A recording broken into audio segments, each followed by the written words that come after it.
नमस्कार, विंध्या टाइम्स में आपका स्वागत है।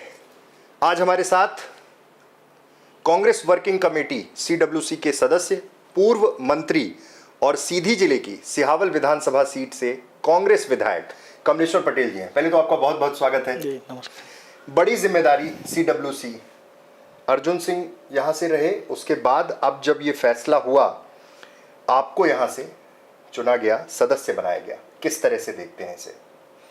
देखिए, ये हम समझते हैं कि बड़ी महत्वपूर्ण जिम्मेदारी हमारे नेता आदरणीय राहुल गांधी जी, आदरणीय खड़गे जी, वरिष्ठ नेताओं ने जो जिम्मेदारी दी है, उसके लिए सबसे पहले तो हम उनके प्रति आभार प्रकट करते हैं कि एक सामान्य कार्यकर्ता को आपने इतनी महत्वपूर्ण समिति में सदस्य बनाया है।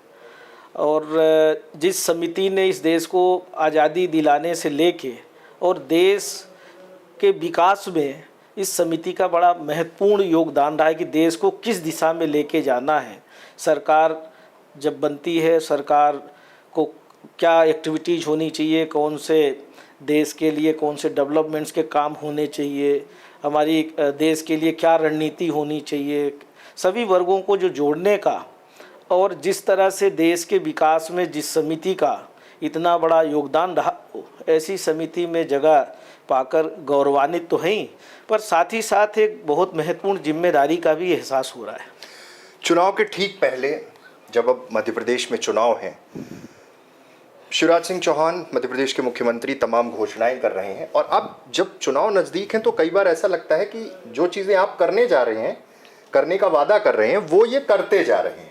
जैसे सिलेंडर को लेकर बोल दिया, बिजली बिल को लेकर बोल दिया, तो ये तो अब चुनौती होगी, क्योंकि यहाँ पे ये हो जा रहा है कि नारी लाडली बहना में राशि मिल रही है, आप देंगे, तो इसका तो असर दिखेगा चुनाव में। देखिए, ये भारतीय जनता पार्टी की सरकार के ये वैसे ही नारे साबित होंगे जिस तरह से अच्छे दिन का नारा दिया था, स्मार्ट सिटी का, किसानों की आय दोगुनी करने का, बेरोज़गारों को रोज़गार देने का कि 2 करोड़ प्रतिवर्ष रोज़गार दे देंगे, ऐसे बहुत सारे महंगाई आधी करने की बात कही थी, पर एक भी काम नहीं हुआ। ये उसी तरह से है जिस तरह से सीता जी का हरण करने के लिए रावण ने साधु का वेश धारण किया था, उसी तरह से ये चुनावी जुमले हैं। और आप देखिए, अगर कुछ महिलाओं के खाते में 1000 रुपये 2 महीने गए और तीसरे महीने में सिर्फ 250 रुपये गए हैं, और अंधा सावन जैसा है कि सावन में अंधा, तो उस तरह का तो मुख्यमंत्री का भी 2 दिन पहले बहनों को बुलाया और रक्षाबंधन में बहुत बड़े उपहार देने की बात कही, और उपहार क्या दिया? साल में हम रक्षाबंधन में महिलाओं को 450 रुपये में गैस सिलेंडर देंगे बहनों को। और 2 दिन अभी सावन में बचा है, सावन महीना ख़त्म होने वाला है। हमारी बहुत सारी महिलाएं जब गैस सिलेंडर लेने के लिए 450 रुपये में गैस सिलेंडर लेने के लिए गैस एजेंसियों में गईं, तो वहाँ उनके साथ किस तरह का दुर्व्यवहार हुआ, ये जीता जागता उदाहरण है। तो सिर्फ भाषण देना, क्योंकि मुख्यमंत्री जी को भाषण देना, घोषणा करना बहुत मज़ा आता है इवेंट करने में, और वो वही कर रहे हैं। ये सिर्फ और सिर्फ चुनावी इवेंट है। एक तरफ अगर 1000 डाले हैं तो आज 2-2 महीने से निराश्रित के पैसे खाते में नहीं गए हैं, ऐसे संबल के पैसे खाते में नहीं जा रहे, बहुत सारी योजनाओं का पैसा रोक दिया है। तो हम समझते हैं कि जो व्यक्ति 18 साल मध्य प्रदेश का मुख्यमंत्री, जो सरकार 18.5 साल होने वाले हैं, जो सरकार मुख्यमंत्री पद पर रही हो, सरकार चलाई हो, और उसको इस तरह से जन आशीर्वाद निकालना पड़े, विकास यात्रा निकालना पड़े, विकास पर्व मनाना पड़े। अरे विकास पर्व तो जनता को मनाना चाहिए, विकास तो जनता को महसूस नहीं हो रहा है, सिर्फ भारतीय जनता पार्टी के नेता महसूस कर रहे हैं, शासकीय धन का दुरुपयोग कर रहे हैं। जन आशीर्वाद यात्रा भी शुरू होने वाली है, ये सिर्फ मजाक है और शासकीय धन का लगातार दुरुपयोग हो रहा है, इसमें कोई सच्चाई नहीं है। कांग्रेस की सरकार बनेगी तो जिस तरह कर्ज माफ़ी किया था, जिस तरह से सामाजिक सुरक्षा पेंशन बढ़ाने का काम किया था, 51,000 रुपये कन्या विवाह की राशि की थी, 1000 गौशालाएँ बनाने का काम किया था, आपका किसानों का बिजली का बिल आधा करने का 10 हार्स पावर तक किया था, 100 रुपये 100 यूनिट बिजली देने का काम किया था। ऐसे बहुत सारे काम बहुत कम समय में कांग्रेस सरकार ने किया था। फिर से वो सारे काम शुरू होंगे। 11 गारंटी जो कांग्रेस पार्टी के नेता ने, आदरणीय कमलनाथ जी ने, आदरणीय प्रियंका जी, राहुल जी ने, आदरणीय खड़गे जी हमारे जो राष्ट्रीय अध्यक्ष हैं, जो कांग्रेस पार्टी कहती है हमारे नेताओं ने कहा है, और वो हमारी सरकार बनेगी तो हम बिजली 100 यूनिट तक फ्री देंगे, 150-200 यूनिट तक होने पर आधी करेंगे, घरेलू बिजली, किसानों का बिजली के बिल 5 हार्स पावर तक नहीं आएगा, कर्ज माफ़ी फिर से शुरू करेंगे, पुरानी पेंशन कर्मचारियों की बहाल करेंगे। ऐसे बहुत सारे कार्यक्रम सुनिश्चित किए हैं कांग्रेस पार्टी ने, और कांग्रेस जो कहती है वो करती है, और देश की जनता भी इस बात को समझ रही है। भाजपा का ये कहना है, मुख्यमंत्री का भी ये कहना है कि विंध्य के विकास में कोई कसर नहीं छोड़ेंगे, और जरूरत पड़ी तो फिर कैबिनेट बढ़ाएंगे, फिर मंत्री पद बढ़ाएंगे। अभी राजेंद्र शुक्ल को फिर से कैबिनेट में ले लिया है, मंत्री पद की शपथ दिला दी है। बहुत कम समय है, लेकिन जरूरत उन्होंने कहा कि थी, इसलिए हमने कर दिया। देखिए, उसकी नाराजगी भी आ रही है। देखिए, ये सरकारी तंत्र का सिर्फ दुरुपयोग करने के लिए एक ऐसे व्यक्ति को मंत्री बनाया है जो कई वर्षों मंत्री रहे पर विंध्य में कोई छाप अपने विधानसभा क्षेत्र के बाहर नहीं छोड़े हैं। भ्रष्टाचार के अलावा कुछ नहीं हुआ है, और ऐसे 1.5 महीने के लिए मंत्री बनाने से मुझे नहीं लगता कि कोई बहुत बड़ा जो है ना ऐसा करिश्मा हो जाएगा। हाँ, इतना ज़रूर हो सकता है कि जो अधिकारी कर्मचारी है उनके ऊपर अनावश्यक दबाव बनाने का काम करेंगे, चुनाव प्रभावित करने का काम करेंगे। इसके अलावा कुछ नहीं होने वाला है। राजन शुक्ला को फ़ायदा हो सकता है, पर प्रदेश की विंध्य क्षेत्र की जनता जनार्दन को इस मंत्रिमंडल के विस्तार से कुछ भी फायदा होने वाला नहीं। और इतने योग्य थे तो इतने साल वेटिंग क्यों कराया भाई? वेट क्यों कराया? आप मंत्रिमंडल से बाहर क्यों करके रखा था? तो ये तो पहली बात तो राजेंद्र शुक्ला को स्वीकार ही नहीं करना था। जो अभी 3 महीने के लिए 3 मंत्री बने हैं, इनको अभी बनना ही नहीं था। और हमेशा ऐसा हुआ है कि इस तरह के मंत्रिमंडल विस्तार वही लोग करते हैं जिनको सत्ता का डर सताता है, और अभी उनको एहसास हो गया है मुख्यमंत्री जी को, भाजपा के नेताओं को, कि सरकार जाने वाली है, और इसलिए एक सरकार बचाने के लिए तरह तरह के हथकंडे अपना रहे हैं। पर सच्चाई ये है कि इनका कोई भी हथकंडा, कोई भी षड्यंत्र मध्य प्रदेश की जनता बर्दाश्त करने वाली नहीं है। चला चली की वेला है। मध्य प्रदेश में कांग्रेस की सरकार 175 सीटों से ज़्यादा मध्य प्रदेश में जीतेगी, और पूरी मेजॉरिटी के साथ कांग्रेस की सरकार बनेगी। आप 175 का दावा कर रहे हैं, बीजेपी और अमित शाह का कहना है कि 200 पार जाएंगे। हम जो बोलते हैं बहुत एथेंटिसिटी के साथ बोलते हैं, जो सच्चाई होती है, जो हम लोगों ने आकलन किया है, वो बात कर रहे हैं। और अभी के जो हालात हैं, 175 से ज़्यादा सीटें हमारी आ रही हैं, और चुनाव वोटिंग तक कुछ भी हो सकता है। जैसे 80 में जो माहौल था, उस तरह का वातावरण इस बार मध्य प्रदेश के विधानसभा चुनाव में है। सीधी की ओर आते हैं। मंत्रिमंडल विस्तार हुआ, सीधी छूट गया। आप चूंकि यहाँ से रहे 18 में जब मंत्रिमंडल बना, तो सीधी को का प्रतिनिधित्व रहा। सीधी को बार बार छोड़ दिया जा रहा है। विधायक केदार शुक्ला ने भी इस मंत्रिमंडल को लेकर आपत्ति जताई है। कई वरिष्ठ विधायकों ने बोला है। क्या मंशा समझ में आती है? हालांकि वो कह रहे हैं कि विकास के पैमाने पर सीधी आगे ही रहेगा। क्या आगे रहेगा, क्या पीछे होगा? देखो, सिर्फ भाषणों का दौर चल रहा है इस सरकार में, घोषणाओं का दौर चल रहा है। मध्य प्रदेश में कांग्रेस की सरकार थी, सीधी जिले से 2 मंत्री भी रहे हैं, पूजनीय पिताजी अजय सिंह राहुल भैया, उधर सिंगरौली से बंसमणि वर्मा जी भी थे, आपका रीवा से श्रीनिवास तिवारी जहां एक तरफ विधानसभा अध्यक्ष थे, तो सतना से राजेंद्र सिंह जी भी थे। तो हमेशा कांग्रेस पार्टी ने प्रतिनिधित्व दिया है। शहडोल से बिसाहू लाल सिंह थे। तो हमेशा कांग्रेस पार्टी ने हर जिले को, हर रीजन को महत्व दिया है। दुर्भाग्य है कि भारतीय जनता पार्टी की जो सरकार है, खरीद फरोख्त की सरकार थी, वो 50% जो इनके मंत्री बने थे, वो 50% से ज़्यादा कमीशन वाले बने थे। और जब लूट खसोट के सरकार बनेगी तो इसी तरह के समझौते होंगे, तो कहीं ना कहीं ये क्षेत्रीय समीकरण बिगड़ेगा और यहाँ का विकास भी जैसा कि देख रहे हैं कि जिस तरह से भ्रष्टाचार है, छोटे छोटे काम के लिए लोग परेशान हो रहे हैं, अधिकारी बेलगाम हैं, कोई कंट्रोल नहीं है, कोई नियम प्रक्रिया नहीं है।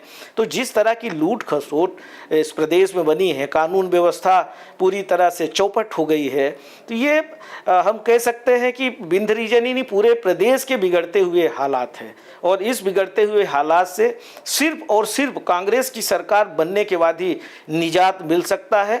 हमारी नारी सम्मान योजना के तहत 1500 रुपये हमारी महिलाओं के खाते में जाएगा, जिसमें कोई क्राइटेरिया भी नहीं है। 18 वर्ष से लेके सभी हमारी जो माता बहन हैं उनको सबको लाभ मिलेगा। 500 रुपये में गैस सिलेंडर देने की बात कही है। ऐसी बहुत सारी योजनाएं कांग्रेस सरकार ने सुनिश्चित की है। हमारा वचन पत्र जब आएगा तो और भी विस्तार से बहुत सारी योजनाओं का उल्लेख होगा। और हम समझते हैं कि कांग्रेस सरकार मध्य प्रदेश में 100% बनने वाली है और प्रदेश की जनता इस बार भारतीय जनता पार्टी के किसी भी झांसे में आने वाली नहीं है। सीधी की ओर आते हैं। मध्य प्रदेश के प्रोस्पेक्ट में आपने बात रखी सिहावल विधानसभा। ऐसा कहा जा रहा है कि जो सिटिंग एमएलए हैं, जो पहले मंत्री रह चुके हैं, जिनकी क्षेत्र में एक अच्छी पकड़ है, उनके लिए भाजपा एक अलग रणनीति बना रही है। सिहावल विधानसभा आप प्रतिनिधित्व कर रहे हैं, यहाँ के लिए एक अलग योजना कि किसी भी तरह से रोका जाए, प्रत्याशी चयन भी शायद पहले करने की तैयारी है। क्या चुनौती मानते हैं इस बीच में? देखिए, ये उनका अपना इंटरनल मैटर है। जो भी विपक्ष में होता है वो स्वाभाविक रूप से हम लोग भी रणनीति बना रहे हैं। हम लोगों की भी रणनीति तैयार है कि जहाँ भी भारतीय जनता पार्टी के विधायक लगातार जीत रहे हैं उस सीट को कैसे हम उनको परास्त करें, कैसे कांग्रेस के विधायक वहाँ जीते। तो इनका उनका इंटरनल मैटर है। पर सच्चाई ये है कि सिहावल विधानसभा क्षेत्र की जनता बहुत सजग है और उसको पता है कि कौन हमारे सुख दुख में खड़ा होता है, कौन हमारा असली सेवक है और कौन लोग हैं जो सिर्फ चुनावी मेढक की तरह से, बरसाती मेढक की तरह से एकदम से चुनाव के समय दिखाई देते हैं। तो हमारे यहाँ की जनता बहुत समझदार है। ये जितने भी षड्यंत्र रचना हो रच लें, यहाँ किसी की दाल गलने वाली नहीं है। हमारे क्षेत्र की जनता जनार्दन बहुत समझदार है। यहाँ कांग्रेस पार्टी के प्रत्याशी को भारी मतों से विजयी बनाएगी और जो पिछले रिकॉर्ड हैं उसको तोड़कर हम समझते हैं कि काफ़ी अच्छे मतों से, जो हमारा पिछला दो बार का 32-33 हज़ार से जीतने का रिकॉर्ड रहा है, उससे ज़्यादा मतों से हमारे क्षेत्र की जनता जिताएगी। मुझे अपने कामों पर, अपने किए गए जो विकास के कार्य हों या अन्य जो समय समय पर जो भी समस्याएं होती हैं उनको लेके हम लगातार क्षेत्र की समस्याओं को लेके सजग रहते हैं। विधानसभा से लेके सदन से लेके सड़क तक हम उनकी लड़ाई लड़ते हैं और उनके हर सुख दुख में हम हमेशा शामिल होते हैं। मुझे अपने काम के ऊपर विश्वास है और अपने क्षेत्र की जनता के ऊपर विश्वास है। इसलिए भाजपा का कोई षड्यंत्र हमारे क्षेत्र में चलने वाला नहीं है, पूरे प्रदेश में ही चलने वाला नहीं है। तो सिहावल तो बहुत समझदार है हमारे क्षेत्र के लोग। एक सवाल है जो हमेशा चर्चा में रहता है, जातिगत ताना बाना। और या तो आप कह सकते हैं कि अपोजिशन ये साजिश रचता है, लेकिन कहीं ना कहीं एक खांचे में बांधने की कोशिश होती है। और क्षेत्रीय समीकरण और ये विंध्य क्षेत्र जो है जातिगत राजनीति में कहीं ना कहीं कई बार फ्लक्चुएट करके वहाँ तक पहुँचा है। कितना इत्तेफाक इस बात से रखते हैं और क्या आगे आने वाले समय में ये सारी चीज़ें खत्म हो पाएंगी या फिर वो उसी तरह से चलती रहेंगी? क्योंकि कई बार ये देखा गया कि कांग्रेस को इसका नुकसान भी हुआ है। देखिए, भारतीय जनता पार्टी के लोग समय समय पर जाति और धर्म के नाम पे लड़ाने की कोशिश करते हैं। फूट डालो राज करो, जो अंग्रेज़ों की नीति रही है, उसको ये भारतीय जनता पार्टी के लोग लगातार पूरे विंध्य रीजन ही नहीं पूरे प्रदेश और देश में अपनाने की कोशिश करते हैं। पर हम ये कह सकते हैं कि कांग्रेस पार्टी हमेशा सभी जाति और धर्म के लोगों को साथ में लेके चलती है, सबका सम्मान करती है, सबके लिए योजनाएं बनाती है। और हमारे क्षेत्र में ऐसी कोई बात नहीं है। हम सारे लोग मिलके लड़ेंगे, चाहे वो किसी भी जात बिरादरी का हो। सबसे हमारे व्यक्तिगत पारिवारिक संबंध है। हाँ, कोई भी अन्याय अत्याचार करता है उसके खिलाफ हम खुल के लड़ाई लड़ते हैं और जो अच्छा काम करता है कोई भी जात बिरादरी का हो उसका लगातार हम लोग सम्मान करते हैं और हमारे सबसे पारिवारिक संबंध है। तो यहाँ तो कुछ चलने वाला नहीं है। सीधी सिंगरौली ये सड़क राष्ट्रीय स्तर पर भी चर्चा में रही। नितिन गडकरी का इंटरफेरेंस, उसके बाद सांसद का पत्र लिखना, फिर उसके बाद अलग अलग जनप्रतिनिधियों का तमाम चीज़ें इन्वॉल्व हुई। लेकिन कई बार ऐसा लगता है कि अब चीज़ें शुरू हो गई हैं, लेकिन इतना लंबा समय क्यों लग गया? आप भी जब मंत्री थे तो उस समय भी एक अप्रोच हुआ, पर NH नेशनल हाईवे की सड़क थी, क्यों चीज़ें यहाँ तक पहुँच गई? क्या जनप्रतिनिधियों की वो मंशा या फिर उस पर इम्प्लीमेंटेशन प्रशासनिक नहीं हो पाया? देखिए, सच बात तो ये है कि जब आदरणीय कमलनाथ जी केंद्रीय मंत्री थे, इस विभाग के मंत्री थे, तो हमारे पूजनीय पिताजी, स्थानीय अन्य जनप्रतिनिधि, हम लोग मिले थे दिल्ली में जाकर। तो रीवा से सीधी और सीधी से सिंगरौली राष्ट्रीय राजमार्ग के लिए उन्होंने सैंक्शन किया। उस समय जो टेंडर हुआ, टेंडर में जो हमारी राष्ट्रीय एजेंसी है सड़क परिवहन की, उनने न लेके MPRDC का उसी समय गठन ही हुआ था, राज्य सरकार ने किया था, और उनने ये काम ले लिया। और जो ठेकेदार को ठेका मिला था वो न करके उसको सबलेट किया, और ठेके पे ठेके हुआ, और किसी भारतीय जनता पार्टी के किसी ठेकेदार का बड़ा इंटरेस्ट था, और शायद उसको नहीं मिलने की वजह से इस तरह की स्थिति पैदा हुई कि वो ठेकेदार काम नहीं कर पाया, कई जगह NOC लेने में, इन सब चीज़ों में। और सरकार भारतीय जनता पार्टी की थी, यहाँ के जो भारतीय जनता पार्टी के जनप्रतिनिधि थे लगातार परेशान किए, और ठेका निरस्त हो गया। और हमारी सरकार बनती है मेंटेनेंस के लिए, उस समय हम लोगों ने 37 करोड़ रुपए सेंक्शन कराया। कमलनाथ जी जो मध्य प्रदेश के PWD मंत्री थे, स्वयं केंद्रीय मंत्री से जाकर मिले और इस बारे में चर्चा की। तो मेंटेनेंस के लिए उस समय, क्योंकि बहुत ख़राब स्थिति थी, तो शासकीय धन का कहीं ना कहीं दुरुपयोग हुआ। हाँ, एक काम हुआ, भूमि पूजन लगातार मुख्यमंत्री जी ने पहले किया, फिर यहाँ के सांसद ने मेंटेनेंस का भी भूमि पूजन किया, भाजपा के नेता कई बार भूमि पूजन तो करते रहे, पर आज भी लोग इस सड़क पे परेशान होते नजर आ रहे हैं। और इसके लिए पूरी तरह से भारतीय जनता पार्टी की प्रदेश सरकार जिम्मेदार है, और जिसकी वजह से इस तरह की स्थिति निर्मित हुई है। और कहीं न कहीं प्रशासनिक अधिकारी, जब सरकार की मंशा ठीक नहीं हो, सरकार में बैठे हुए लोग अगर कमीशन खोरी करें, ठेकेदारों को परेशान करें, तो स्वाभाविक रूप से कोई ठेकेदार अच्छे से काम नहीं करेगा, वो भाग जाएगा। और वही यहाँ हुआ है, और आज भी जनता परेशान हो रही है। विंध्य को लेकर क्या मानते हैं? क्योंकि पिछला परिणाम तो कई बार इस बात का जिक्र भी हो चुका। एक प्रेस कॉन्फ्रेंस के दौरान कमलनाथ जी से मैंने जब सवाल पूछा तो उन्होंने भी यही कहा कि विंध्य अगर बढ़ के आ जाता, सीटें ज़्यादा होती तो शायद सरकार नहीं गिरती। इस बार क्या तैयारी है? क्योंकि पार्टी के अंदर कई दावेदार हर सीट में हैं, उनको कैसे समझाएंगे? क्योंकि जिम्मेदारी स्क्रीनिंग कमेटी की भी होगी, जिम्मेदारी CWC मेंबर कमलेश्वर पटेल की भी होगी, क्योंकि इस जोन में सबसे ज़्यादा अभी तक कमज़ोर रही। कैसे इस चीज़ को मैनेज करेंगे? देखिए, हम लोग सब कोई मिलकर लड़ेंगे, और दावेदारी करना स्वाभाविक है। जब वातावरण अच्छा होता है, सरकार बनने वाली होती है, कांग्रेस के पक्ष में माहौल है, जनता भारतीय जनता पार्टी की सरकार से बहुत परेशान है, तो जब उनकी कुरीतियों से परेशान है, तो स्वाभाविक रूप से जब वातावरण अच्छा होता है, तो जो भी पार्टी से जुड़े हुए लोग होते हैं, उनके सबके मन में मंशा जाहिर होती है कि नहीं, इस बार अच्छा वातावरण है, हम भी चुनाव लड़ लेते हैं। तो चुनाव लड़ने के लिए आवेदन करने में कोई बुराई नहीं है, प्रतिस्पर्धा होनी चाहिए, टिकट चुनाव लड़ने के लिए मांगना भी चाहिए। पर जहाँ तक अभी सबसे हम लोगों की लगातार चर्चा हो रही है, सब इस बात में सहमत है कि पार्टी का जो भी चुनाव चिन्ह लेके आएगा, उस नेता को कांग्रेस पार्टी के सारे नेता कार्यकर्ता जिता कर भेजेंगे। और स्थिति अगर विंध्य रीजन में 30 सीट है, हम तो आज की डेट में ऐसा मानते हैं कि हम सारी सीटें जीत रहे हैं, और हो सकता है कि एक आध दो इधर उधर हो जाए। हम लोगों की पूरी तैयारी है, हम सारी सीटें जीतकर इस बार मध्य प्रदेश की कांग्रेस सरकार बनाने में विंध्य रीजन की सबसे महत्वपूर्ण भूमिका अदा करेंगे। तो ये हमारे साथ थे CWC मेंबर, पूर्व मंत्री और सिहावल विधानसभा सीट से कांग्रेस विधायक कमलेश्वर पटेल जी, जिन्होंने तमाम मुद्दों पर बड़ी बेबाकी से बात रखी और दावा किया कि पूरी मजबूती के साथ चुनाव लड़ेंगे और अगले चुनाव में ज़्यादा से ज़्यादा और लगभग सीटें जीतकर मध्य प्रदेश में सरकार बनाएंगे। बहुत बहुत धन्यवाद सर। नमस्कार, धन्यवाद।